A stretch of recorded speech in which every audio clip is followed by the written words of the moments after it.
శ్రీ గురుభ్యో నమః. హరి ఓం. అందరికీ నమస్కారం.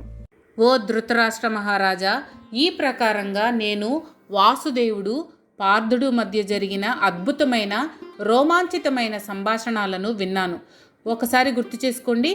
వ్యాసుల వారు యుద్ధం జరగబోతోంది అని తెలిసి తన కుమారుడు ధృతరాష్ట్రుని వద్దకు వచ్చాడు.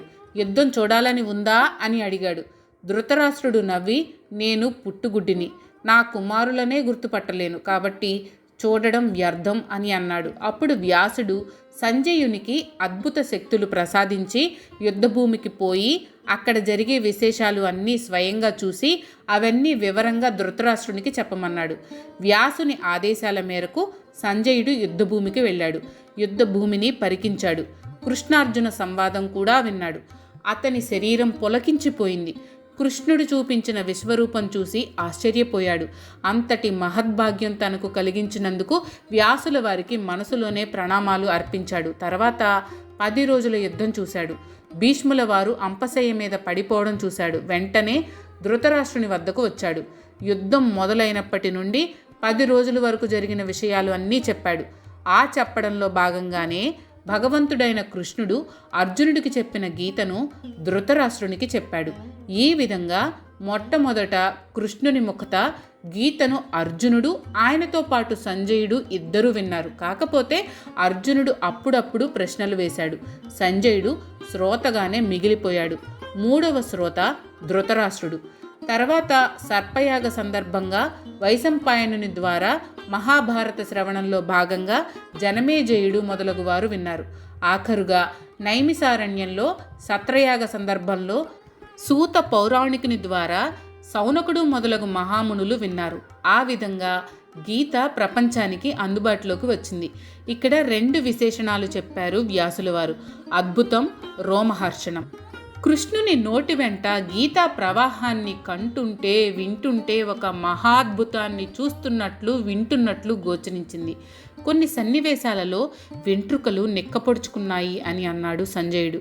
గీత అనేది ఒక అద్భుతమైన ఆశ్చర్యకరమైన సంవాదం.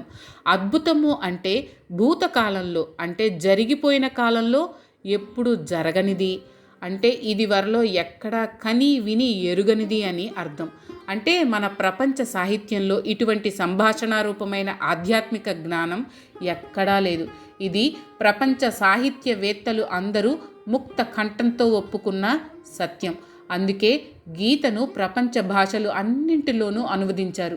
గీత లాంటి గ్రంథం నభూతో నభవిష్యతి అంటారు. ఇటువంటి సంభాషణ ఇది వరకు లేదు, ఇక ముందు ఉండబోదు అని అర్థం. ఇది వ్యాసుడు మానవాళికి అందించిన గొప్ప అమృత భాండం. ఎక్కువ ఆనందం కలిగినప్పుడు, ఎక్కువ భయం కలిగినప్పుడు, ఎక్కువ ఆశ్చర్యం కలిగినప్పుడు మనకు శరీరం మీద వెంట్రుకలు నెక్కబడుచుకుంటాయి. ఇది అత్యంత సహజం. గీతలో కూడా ఆనందం, అద్భుతం, ఆశ్చర్యం, భయం కలిగించే విషయాలున్నాయి. ఉదాహరణకు విశ్వరూప సందర్శన యోగంలో అర్జునుడు భయపడ్డాడు. కాబట్టి మనం కూడా గీతను వింటుంటే మనకు కూడా ఒళ్ళు గగురు పడవాలి, వెంట్రుకలు నెక్కబడుచుకోవాలి. ఏకాగ్రతతో గీతను విన్నదానికి గుర్తు అదే. ఇదంతా ఎలా జరిగింది అంటే, నేను చూశాను కాబట్టి నీకు చెప్పగలిగాను అని సంజయుడు జబ్బలు చరుచుకోలేదు. వినయంగా, ఇదంతా వ్యాసుల వారి ప్రసాదం, అనుగ్రహం, ఇదంతా వ్యాస మహర్షి దయవల్ల జరిగింది అని వ్యాసుల వారికి సంజయుడు మనసులోనే ప్రణామాలు అర్పించాడు. వ్యాసుని అనుగ్రహంతో సంజయుడు అర్జునుడు, కృష్ణుడి మనసులలో దూరి అత్యంత రహస్యమైన వారి సంభాషణను విన్నాడు. ఎందుకంటే సంజయుడు కృష్ణుడు, అర్జునుడు మనసులలో మెదిలే భావాలు కూడా చెప్పగలిగాడు. కేవలం అర్జునుడు మనోనేత్రంతో దర్శించిన విశ్వరూపాన్ని కూడా సంజయుడు వర్ణించగలిగాడు. ఇదంతా వ్యాసుని అనుగ్రహమే.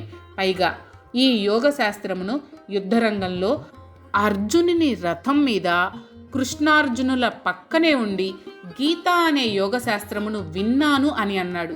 ఇంతటి మహత్తరమైన సంభాషణను విన్నవాడు సంజయుడు ఒక్కడే. అందుకే మహాభారతంలో ఒక్క సంజయుడికే ఆ అదృష్టం లభించింది. సంజయుడు కేవలం సారథి మాత్రమే. ధృతరాష్ట్రుడికి ఆంతరంగికుడు. భారతంలో ఎటువంటి ప్రాధాన్యత లేని పాత్ర ఎక్కడో తప్ప ఎక్కడా ప్రముఖంగా కనిపించదు. అటువంటి పాత్రకు కూడా విశిష్టత కల్పించిన ఘనత వ్యాసునిది. వ్యాసుని రచనా వైదుష్యం అంత గొప్పది. ఇక్కడ ఇంకొక విశేషం కూడా ఉంది. సాక్షాత్ కృష్ణాత్ కథయత స్వయం అంటే సాక్షాత్తు కృష్ణుడు అర్జునుడితో చెప్పిన మాటలు నేను స్వయంగా విన్నాను. సంజయుడు తాను ప్రత్యక్షంగా చూసింది విన్నది ధృతరాష్ట్రునికి చెప్పాడు. ఇందులో కృష్ణుని మాటలు అర్జునుని మాటలు యథాతథంగా ఉన్నాయి. ఎటువంటి కల్పనలు లేవు. ఇది ప్రత్యక్ష ప్రమాణం. సాక్షాత్తు పరమాత్మ అంశ అయిన కృష్ణుని వాక్కు నుండి జాలువారిన అమృత ధార గీత. ఆ గీత యథాతథంగా మనకు అందింది. ఆ కారణం చేతనే గీత ప్రపంచవ్యాప్తంగా చదవబడుతూ ఉంది, ఆచరింపబడుతూ ఉంది. ఓ ధృతరాష్ట్ర మహారాజా, అద్భుతము పుణ్యప్రదము అయిన ఈ కృష్ణార్జున సంవాదాన్ని మాటి మాటికి తలుచుకుంటూ స్మరణకు తెచ్చుకుంటూ మహదానందాన్ని అనుభవిస్తున్నాను. గీతను విన్న తర్వాత సంజయుని మానసిక స్థితిని ఇక్కడ వివరిస్తున్నాడు వ్యాసుడు.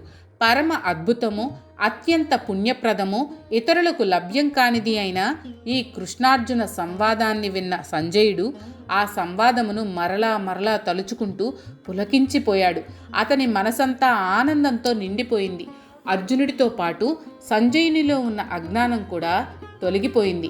అతనికి మనసు కూడా ఆత్మతో అనుసంధానమైంది. అనిర్వచనీయమైన ఆనందానుభూతిని పొందగలిగాడు.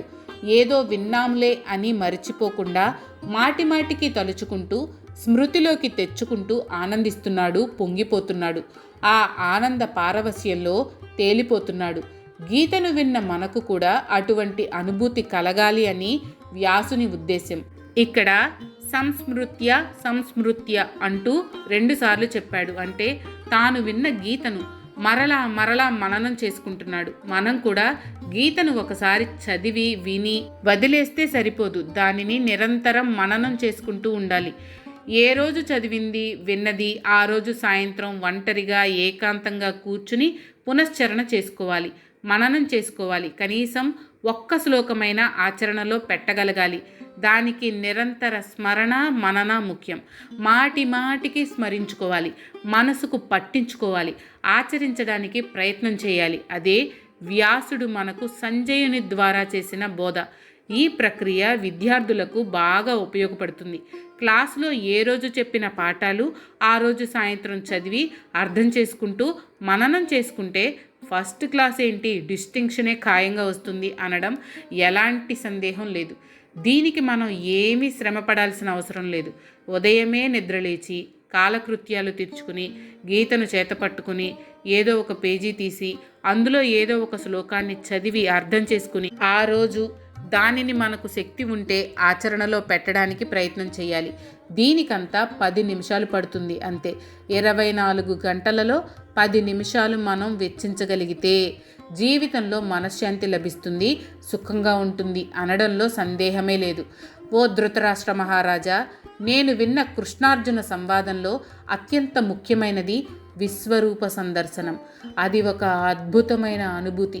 ఆ సన్నివేశాన్ని మరలా మరలా తలుచుకుంటూ తలచిందే మరలా తలుచుకుంటూ ఆశ్చర్యానుభూతికి, విస్మయానికి, సంతోషానికి లోనవుతున్నాను. గీత అంతా ఒకటి, అందులో విశ్వరూప సందర్శనము పరమాద్భుతం. అద్భుతంలో పరమాద్భుతం అని అంటున్నాడు సంజయుడు. కళ్ళు మూసినా తెరచినా అదే స్మరణకు వస్తుంది అంటున్నాడు సంజయుడు. తలచి తలచి పులకాంకితుడవుతున్నాడు. సంజయుని మనసంతా నిర్మలంగా ఉంది. అందుకే ఆనందంతో నిండిపోయింది. దివ్యమైన అనుభూతితో శరీరం ఆనందంలో ఓలలాడింది. ఇలా ఉంటుంది అని చెప్పలేని ఆనందం అది. మరలా మరలా తలుచుకుని ఆనందం పొందుతున్నాను అని సంజయుడు చెప్తున్నాడు. మనందరం కూడా విశ్వరూపాన్ని దర్శించాం. మనకు ఆ ఆనందం కలగడం లేదు అంటే మనం గీతను మనసారా ఆస్వాదించలేదు అని అర్థం. అందుకే గీతను ఒకసారి వింటే చాలదు, మరలా మరలా వినాలి, చదవాలి, అధ్యయనం చేయాలి. ఆ విషయమే సంజయుడు ధృతరాష్ట్రుడికి చెప్పాడు. సంజయుడికి కలిగిన ఆత్మానుభూతి సంజయుని ముఖత గీతను విన్న ధృతరాష్ట్రుడికి కలగలేదు. ఎందుకు అంటే సంజయుని మనసు నిర్మలంగా నిష్కల్మషంగా ఉంది. కానీ ధృతరాష్ట్రుడికి సంసార బంధనాలు, పుత్ర వ్యామోహం, విపరీతమైన రాజ్యకాంక్ష అతని మనసుని కలుషితం చేశాయి. అవి ఓ పట్టాన పోవడం లేదు. అందుకే సంజయునికి కలిగిన అనుభూతి ధృతరాష్ట్రునికి కలగలేదు. కలిగి ఉంటే వ్యాసుడు చెప్పి ఉండేవాడే కదా. ఎక్కడ యోగేశ్వరుడైన కృష్ణుడు, ఎక్కడ ధనుర్ధారి అయిన అర్జునుడు ఉంటారో అక్కడ విజయము, శ్రేయస్సు, సంపదలు, ఐశ్వర్యము, వాటితో పాటు ధర్మము, నీతి దృఢంగా స్థిరంగా ఉంటాయి అని నా అభిప్రాయము అని సంజయుడు ధృతరాష్ట్రునితో చెప్పాడు. దీని అర్థం కృష్ణార్జునులు పాండవుల పక్షంలో ఉన్నారు. ఆ కారణం చేత పాండవులు ఈ యుద్ధంలో విజయం సాధిస్తారు. వారికి రాజ్యము, రాజ్య సంపదలు, శ్రేయస్సు కలుగుతాయి. వారి వెంటనే ధర్మము, నీతి ఉంటాయి. ఇది నా అభిప్రాయము అని సంజయుడు యుద్ధ పరిణామాలను ముందే ఊహించి చెప్పాడు. దీనికి బాహ్యమైన కారణం కూడా ఉంది.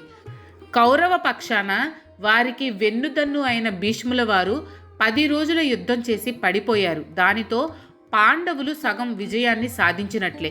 మిగిలిన సగం విజయం పాండవుల స్వంతం అవుతుంది. ఎందుకంటే ధర్మం, యోగేశ్వరుడు అయిన కృష్ణుడు, ధనుర్ధారి అయిన అర్జునుడు వారి పక్షాన ఉన్నారు. నీ కొడుకులు ఈ యుద్ధంలో గెలుస్తారు అన్నది వట్టి మాట. ఇంతవరకు నీవు, నీ కుమారుడు సుయోధనుడు యుద్ధంలో గెలుస్తాడు, రాజ్యాధికారం పొందుతాడు, చక్రవర్తి అవుతాడు అనే అపోహలో ఉన్నావు. అది నిజం కాదు. అలా ఎన్నటికీ జరగదు. నీ కుమారులు అధర్మపరులు కాబట్టి ఈ యుద్ధంలో వారికి పరాజయం కలగక తప్పదు. ధర్మరాజు చక్రవర్తి కావడం తథ్యం. ఇది సంజయుల వారి ఆఖరి మాటలు. ఇది గీతలో ఆఖరి శ్లోకం. అద్భుతమైన శ్లోకం, అర్థవంతమైన శ్లోకం. అర్జునుడు ధనుస్సు ధరించి ఉన్నాడు.